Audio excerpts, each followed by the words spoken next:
Saya dan saudara memiliki mimpi, cita-cita dan harapan yang sangat ideal. Dari sisi fisik, kita mendambakan rupa yang membuat terlihat menarik dan mempesona. Dari sisi kepintaran, betapa hebatnya manusia.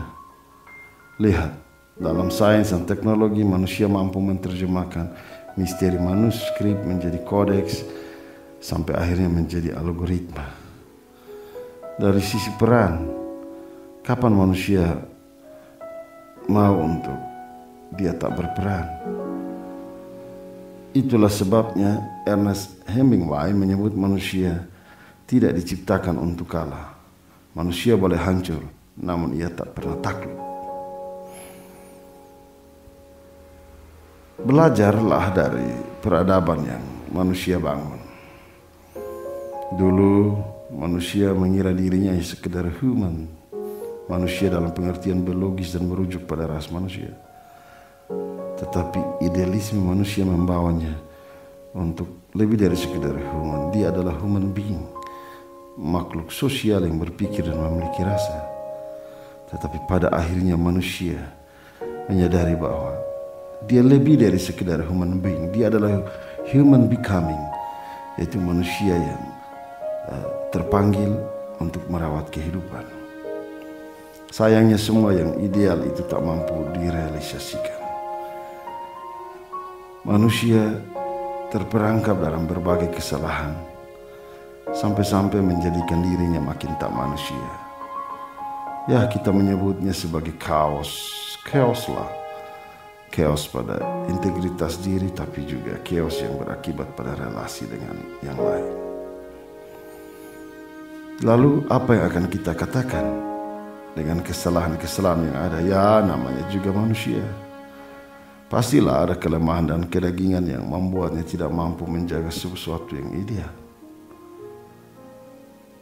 Tetapi bukan titik itu yang kita cari. Sumbangsi pemikiran filsafat tentang manusia membuka mata kita. Manusia perlu berpikir kritis, mendalami tentang siapa manusia itu sendiri.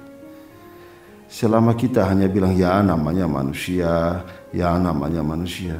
itu menunjukkan satu sikap yang tidak kritis, cara berpikir pasrah yang akhirnya membuat manusia juga terjebak dengan rasa nyaman meski melakukan kesalahan. Lihatlah pada cermin. Apa yang disembunyikan oleh cermin? Tidak ada. Sebab cermin itu selalu memantulkan apa yang jujur dari keberadaan kita. Tetapi kemudian di cermin yang jujur itu saudara taruh satu titik noda, kotoran.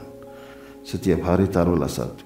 Berminggu-minggu, bertahun-tahun sampai akhirnya penuh dengan kotoran. Yang kita lihat bukan lagi kejujuran. Yang kita temukan justru kotoran yang tidak bisa memantulkan apapun.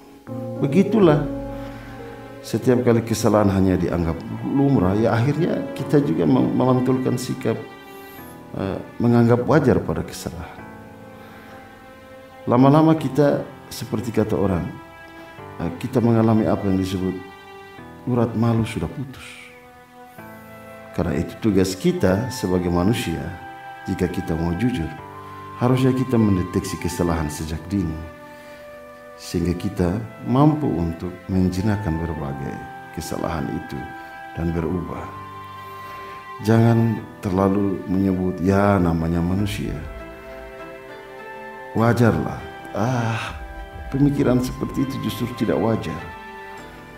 Tugas kita adalah menaklukkan apa yang tidak wajar. Berhati-hatilah kita.